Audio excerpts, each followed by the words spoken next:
Hello all, ఎలా ఉన్నారు? మీరు హ్యాపీగా ఉన్నారు, హెల్తీగా ఉన్నారు అని నమ్ముతూ let's get started with today's podcast. But ఈరోజు ఎపిసోడ్ స్టార్ట్ చేసే ముందు నేను మీకు ఒక హ్యాపీయెస్ట్ విషయం చెప్పాలనుకుంటున్నాను. Actually it's a happiest thing for me.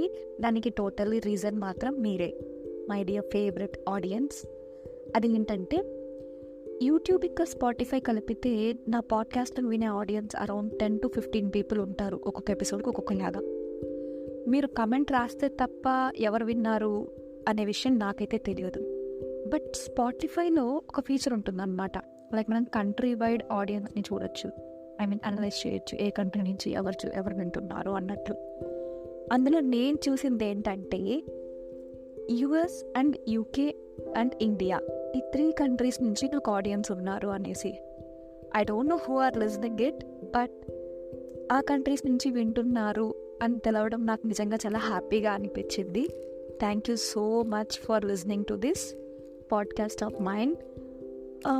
మీరు వినడంతో పాటు మీ ఒపీనియన్స్ అండ్ కమెంట్స్ అక్కడ మెన్షన్ చేసినట్లయితే it would really help me for improve in my podcast.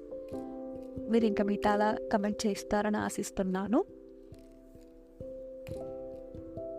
ఇకపోతే మనం ఈరోజు ఎపిసోడ్ని ఒక కథతో స్టార్ట్ చేద్దాం.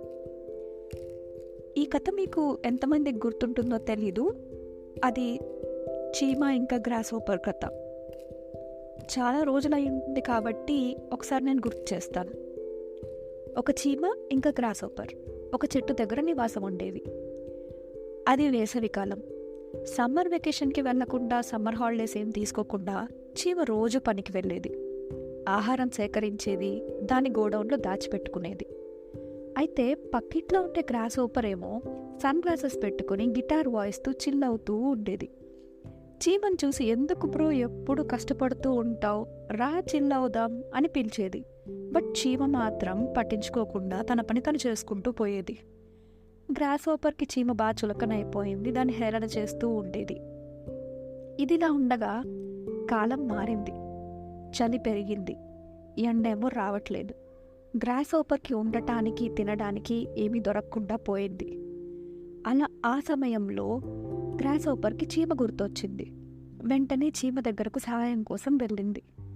అప్పుడు చీమేమో, ఇందుకే బ్రో టైం ఉన్నప్పుడు పని చేసుకొని దాచిపెట్టుకోవాలి, సిచ్యువేషన్స్ ఎప్పుడూ ఒకేలాగా ఉండవు అని చెప్పి ఒక కప్పు కాఫీ ఇచ్చి, ఇకనైనా కష్టపడి పని చేసుకో, హ్యాపీగా బ్రతుకు అని పంపించేసింది. గ్రాస్ హోపర్ తన ఫుడ్ అండ్ షెల్టర్ కోసం వేట కొనసాగించింది. కథలో కొన్ని నేను అతికించి చెప్పిన కథ మాత్రం మీకు గుర్తొచ్చిందని అనుకుంటున్నాను. ఈ కథలో లాగే మన లైఫ్లో కూడా అన్ని రోజులు ఒకేలాగా ఉండవు. చూస్తున్నారుగా, ఇప్పుడేమో heavy rains and food scarcity face చేస్తున్నాం. మనం కష్టపడాల్సిన టైంలో హెల్తీగా ఉంటూ కష్టపడితే ఫ్యూచర్లో వచ్చే రైనీ డే కోసం బెటర్గా ఎక్విప్ అయి ఉంటాం. పైగా మనది కలియుగం. పాపాలు ఎప్పుడు పండి ఎప్పుడు ఏ విధంగా ప్రాబ్లం వస్తుందో తెలీదు. ఫ్యూచర్ని ఫేస్ చేయాలంటే ఇప్పటి నుంచే రెడీగా ఉండాలి. మనది ఇంకా మన ఫ్యామిలీది హెల్త్ అండ్ ఫినాన్షియల్ హిస్టరీ తెలుసుకొని, జరుగుతున్న సంఘటనలను గుర్తుంచుకొని ఏ విధంగా ముందడుగేయాలో ఒక ప్లాన్ లేకపోతే మాత్రం చాలా కష్టమే. నాకైతే ఇవన్నీ ఆలోచిస్తే ఏకంగా భయం వేస్తుంది. కానీ భయపడితే ఏం లాభం చెప్పండి? కొంచెం టైం తీసుకొని ఏమైనా గట్టిగా ప్లాన్ చేసుకోవాలి. అలాగే భయాలు పోగొట్టుకోవడానికి అండ్ డిఫరెంట్ ప్లానింగ్స్ కోసం you can always reach out to counselling people or therapist or consultants. ఇవన్నీ నిజంగా హెల్ప్ అవుతాయి. మెంటల్గా, ఫిజికల్గా, ఫినాన్షియల్గా ఫిట్నెస్గా ఉండాలి. ఇవన్నీ ఉంటేనే రియల్ హ్యాపీనెస్ని ఎంజాయ్ చేయగలుగుతాం అని నా feeling.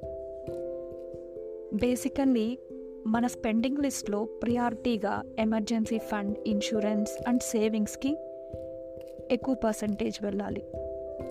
Because we're young, right? చివరకు చెప్పేది ఒకటే, అన్ని రోజులు ఒకేలాగా ఉండవు. అన్ని రోజులు మన రోజులు కాకపోవచ్చు. So let's enjoy wisely.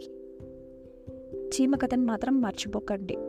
మీరు కూడా మీ tips and stories for health and wealth comment చేయండి. నేను వాటిని నా నెక్స్ట్ పాడ్లో ఇంక్లూడ్ చేస్తాను. అలాగే ఈ పాడ్ గురించి మీ ఒపీనియన్ని కూడా కమెంట్ చేయండి. ఐ నో నా వాయిస్ కొంచెం ట్రెంబ్లింగ్గా ఉంది, maybe because of this season అనుకుంటా. బట్ ఇంత ఓపిక్గా విన్నందుకు thank you so much for listening. ఇట్లు చలికి వణుకుతూ వీరకిరణ్ మై.